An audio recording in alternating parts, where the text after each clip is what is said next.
ഗലാത്യക്കാർക്കെഴുതിയ ലേഖനം 5-ാം അധ്യായം 25-ാം തിരുവചനം. നമ്മൾ ആത്മാവിലാണ് ജീവിക്കുന്നുവെങ്കിൽ നമുക്ക് ആത്മാവിൽ വ്യാപരിക്കാം. എന്താണ് പരിശുദ്ധാത്മാവ് നിറഞ്ഞ ജീവിതം?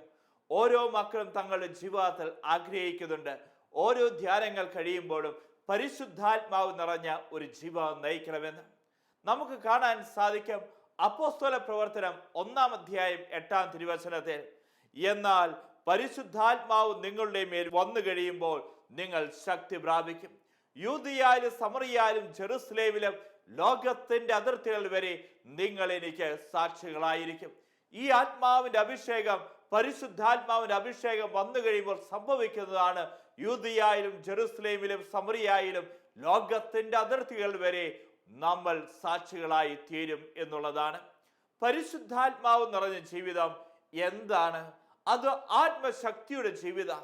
എൻ്റെ ഉള്ളിൻ്റെ ഉള്ളിൽ ഈ ആത്മശക്തിയുണ്ടോ എങ്കിൽ ഞാൻ പരിശുദ്ധാത്മാവ് നിറഞ്ഞ ജീവിതമാണ്. യേശുവിൻ്റെ ജീവിതം കാണാൻ സാധിക്കും. ഈ ആത്മാവിന്റെ ശക്തി, പരിശുദ്ധാത്മാവിന്റെ ശക്തി നിറഞ്ഞു നിന്നിരുന്നു. അതുകൊണ്ടാണ് വചനം നമുക്ക് കാണാൻ സാധിക്കുന്നത്, ദൈവത്തിന്റെ ആത്മാവ് എൻ്റെ മേലുണ്ട്, ദൈവത്തിന്റെ ആത്മാവ് എൻ്റെ മേലുണ്ട്. ഈ ശുശ്രൂഷയെ പങ്കെടുക്കുന്ന ഓരോ മക്കളും ഹൃദയത്തിൽ ഈ സമയം പറയണം, ദൈവത്തിന്റെ ആത്മാവ് എൻ്റെ മേലുണ്ട്, ദൈവത്തിന്റെ ആത്മാവ് എൻ്റെ മേലുണ്ട്.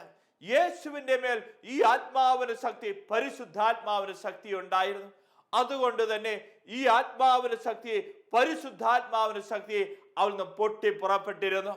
മർക്കോസിന്റെ സുവിശേഷം 5-ാം അധ്യായം 30-ാം തിരുവചനം പറയുന്നു, യേശുവാകട്ടെ തന്നിൽ നിന്ന് ശക്തി പൊട്ടി പുറപ്പെട്ടു എന്ന് അറിഞ്ഞ് പെട്ടെന്ന് ജനക്കൂട്ടത്തിന് നേരെ തിരിഞ്ഞു ചോദിച്ചു, ആരാണ് എൻ്റെ വസ്ത്രത്തിൽ സ്പർശിച്ചത്? യേശുവിൻ്റെ നിന്ന് ഈ ആത്മാവിന്റെ ശക്തി പൊട്ടി പുറപ്പെട്ടു. ആ പൊട്ടിപ്പുറപ്പെടലാണ് രോഗിക്ക് സൗഖ്യം കൊടുത്തത്. ഈ സമയം എന്നിലും ഈ ആത്മാവിന് ശക്തി ഉണ്ടെങ്കിൽ എന്നിൽ നിന്ന് പൊട്ടിപ്പുറപ്പെടും. ആത്മാവിന്റെ ശക്തി, പരിശുദ്ധാത്മാവിന്റെ ശക്തി തിന്മയുടെ ശക്തികളെ ബന്ധിക്കാൻ സാധിക്കും. രോഗികൾക്ക് സൗഖ്യം കൊടുക്കാൻ സാധിക്കും.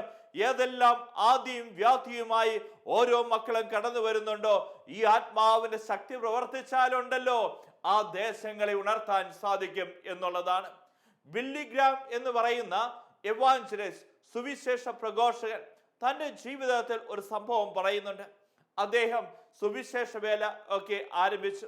വളരെ സൗമ്യൻ, എളിമയുള്ള വ്യക്തിയെ, അതുപോലെ ശാന്തമായി സംസാരിക്കുന്ന ഒരു വ്യക്തിയായിരുന്നു.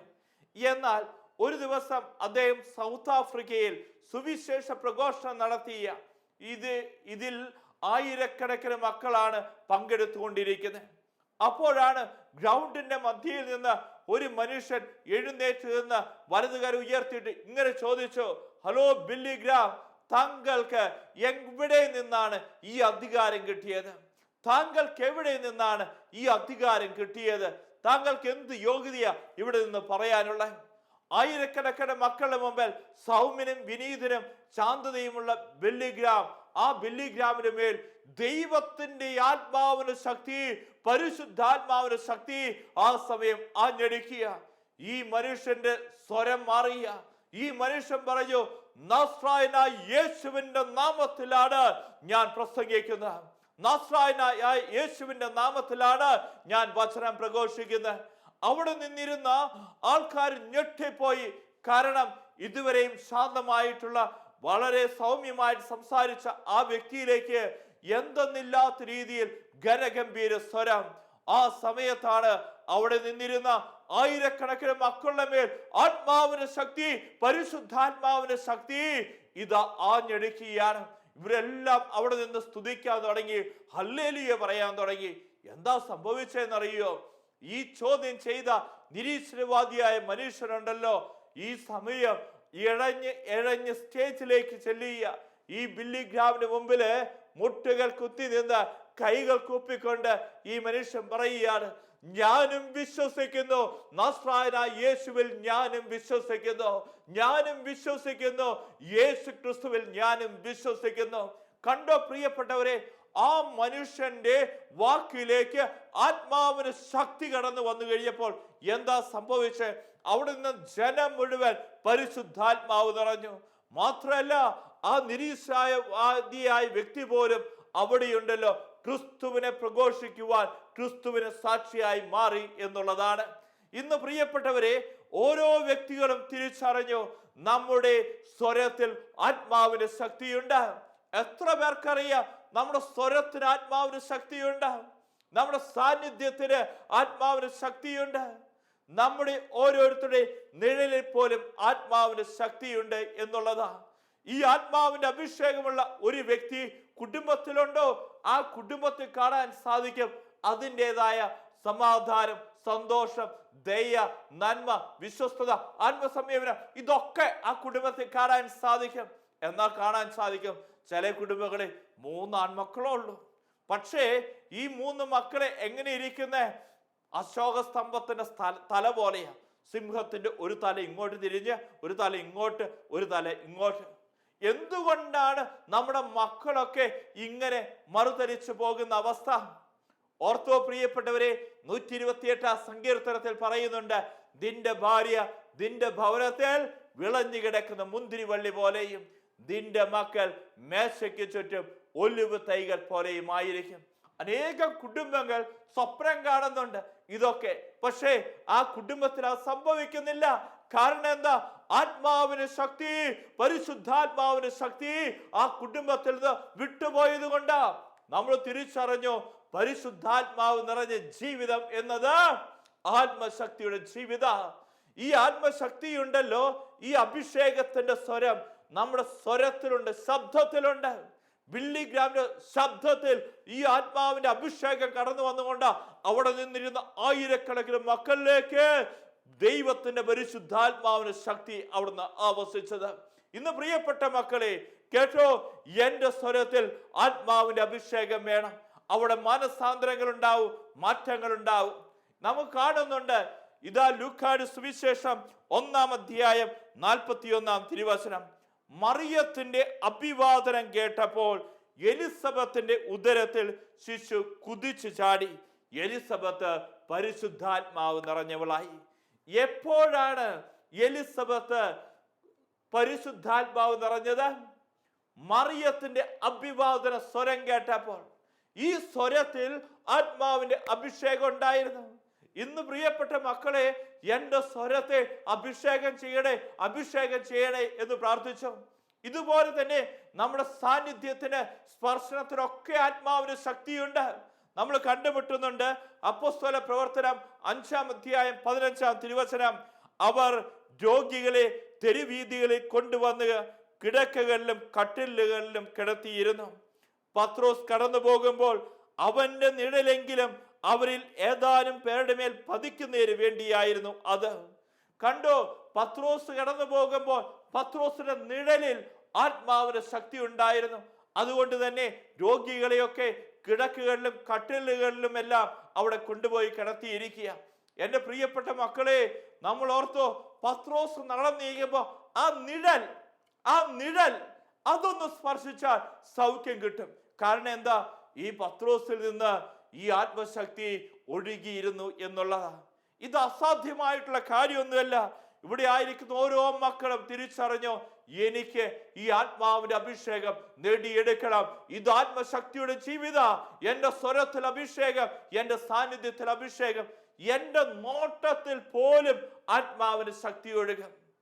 എന്റെ നോട്ടത്തിൽ പോലും ആത്മാവിന് ശക്തി ഒഴുകും. അപ്പോസ്തല പ്രവർത്തനം 13-ാം അധ്യായം 9-ാം തിരുവചനം എടുത്തേ. അവിടെ കാണാൻ സാധിക്കും, പൗലോസ് എന്നുകൂടി പേരുണ്ടായിരുന്ന സാവൂളാകട്ടെ പരിശുദ്ധാത്മാവിനാൽ നിറഞ്ഞ് അവന്റെ നേരെ സൂക്ഷിച്ചു നോക്കി. പരിശുദ്ധാത്മാവ് നിറഞ്ഞ് അവന്റെ നേരെ സൂക്ഷിച്ചു നോക്കി. ഇന്ന് പ്രിയപ്പെട്ടവരെ, നമ്മുടെ മക്കളെയൊക്കെ ഒരുപാട് വഴക്കൊക്കെ പറയുന്നുണ്ട്, തല്ലുന്നുണ്ട്. എന്നാൽ ഇവരൊന്നും നേരെയാവാത്ത അവസ്ഥ. എന്താ ചെയ്യേണ്ട? ഈ അപ്പനും അമ്മയും ആത്മാവ് നിറഞ്ഞാൽ മതി. ആത്മാവ് നിറഞ്ഞ് ഈ മക്കളെ ഒന്ന് നോക്കിയാൽ മതി. ആ കൊച്ചുങ്ങൾക്ക് കാര്യം മനസ്സിലാവും. ആത്മാവ് നിറഞ്ഞ് അവരോട് സംസാരിച്ചാൽ മതി, അവരിലേക്ക് പരിശുദ്ധാത്മാവ് നിറയും. ആത്മാവ് നിറഞ്ഞ് ഒന്ന് അതിലൊന്ന് നടന്നാൽ മതി, കൊച്ചുങ്ങൾക്ക് കാര്യം മനസ്സിലാവും. ഇന്ന് വലിയ പ്രശ്നം എന്താണെന്നറിയോ? നമ്മൾ മക്കളുടെ ബുദ്ധി നിറയാൻ വേണ്ടി, അതുപോലെ തന്നെ അവിടെ മനസ്സിന്റെ വളർച്ചയ്ക്ക് വേണ്ടി പല കാര്യങ്ങളും ചെയ്യുന്നുണ്ട്. എന്നാൽ ഇതൊന്നുമല്ല ഈ കാലഘട്ടത്തിൽ ഏറ്റവും അത്യാവശ്യമായ കാര്യം. പ്രിയപ്പെട്ട മാതാപിതാക്കളെ, കുടുംബത്തിന്റെ പുരോഹിതരാണ് നിങ്ങൾ. നിങ്ങൾക്കുണ്ടാവണം. നമ്മുടെ മക്കൾ വായിക്കുന്ന 2 പുസ്തകങ്ങളുണ്ട്. എല്ലാ കുഞ്ഞുങ്ങളും വായിക്കുന്ന മാതാപിതാക്കളെ ഈ പുസ്തകത്തിന്റെ അകത്ത് സ്പെല്ലിംഗ് മിസ്റ്റേക്ക് ഉണ്ടാവാൻ പാടില്ല. എന്താ ഈ മാതാപിതാക്കൾ വായിക്കുന്ന 2 പുസ്തകങ്ങൾ? ഫേസ്ബുക്കും വാട്സപ്പും അല്ല. പിന്നെ എന്താ? ഒന്ന്, കുടുംബത്തിന്റെ അപ്പമാകേണ്ട അപ്പൻ. 2, കുടുംബത്തിന്റെ വിളക്കാകേണ്ട അമ്മ. ഈ പുസ്തകത്തിന്റെ അകത്ത് എന്തെങ്കിലും സ്പെല്ലിംഗ് മിസ്റ്റേക്ക് ഉണ്ടോ പ്രിയപ്പെട്ടവരെ, അതുപോലെ തന്നെ നമ്മുടെ മക്കൾ കോപ്പി ചെയ്യും. നമ്മുടെ മക്കളുടെ ആത്മീയ വളർച്ചയ്ക്ക് വേണ്ടി മാതാപിതാക്കൾ ഈ കാലഘട്ടത്തിൽ എന്താ ചെയ്യുന്നത്? ഓർത്തോ പ്രിയപ്പെട്ട മാതാപിതാക്കളെ, നമ്മുടെ മക്കൾക്ക് നല്ല വിദ്യാഭ്യാസം കൊടുത്തു, നല്ല ശാരീരിക ശക്തി അവർക്കുണ്ടായി.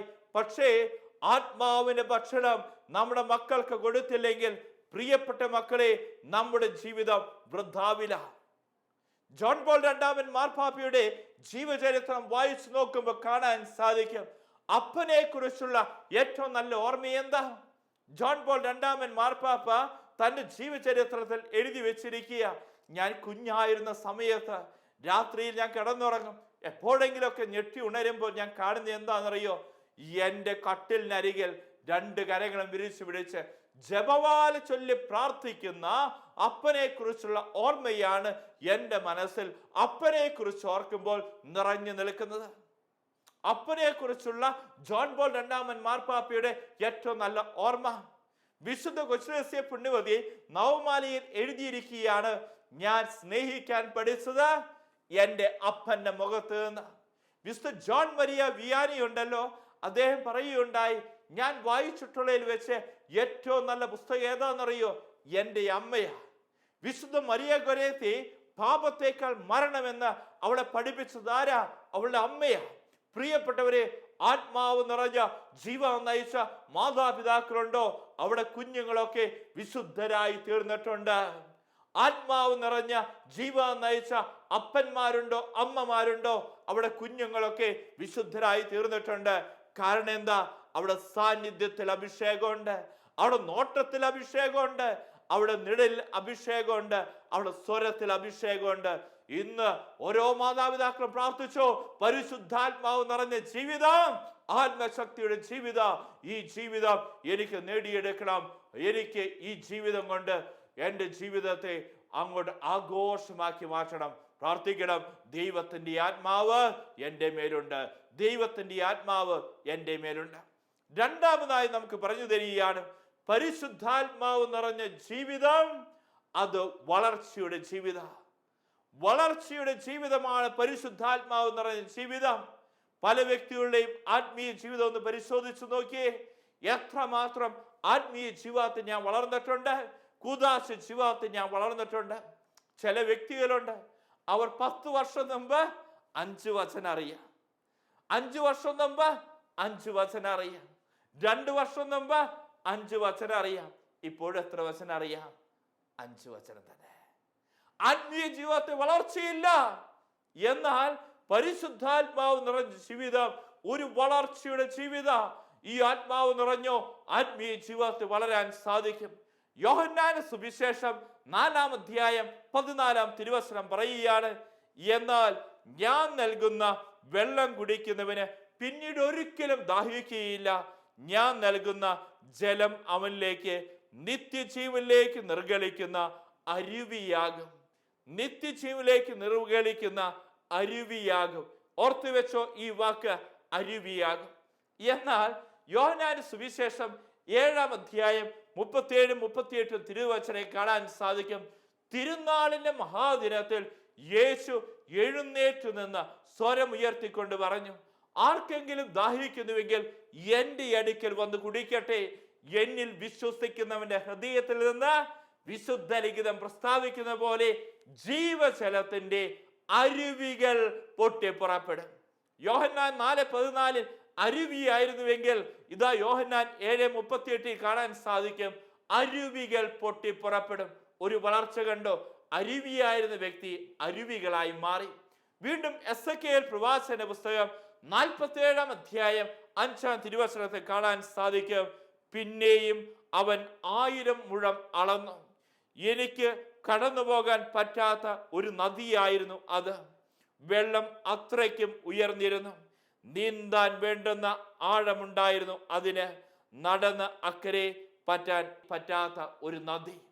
കണ്ടോ, യോഹന്നാന്റെ സുവിശേഷം കണ്ടു. അരുവിയായി, പിന്നെ അരുവികളായി. ഇതാ എസെക്കിയേൽ പ്രവാചകൻ പറയുകയാണ്, നദിയായി മാറി, നദിയായി മാറി.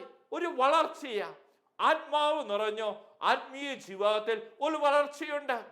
ഇന്ന് അനേകം ജീവിതങ്ങളുടെ പ്രശ്നം എന്താണെന്നറിയോ? ധ്യാനമൊക്കെ കൂടി. എന്തിനു വേണ്ടിയിട്ടാ ധ്യാനിക്കാൻ പോകുന്നത്? പലപ്പോഴും ചോദിക്കാറുണ്ട്.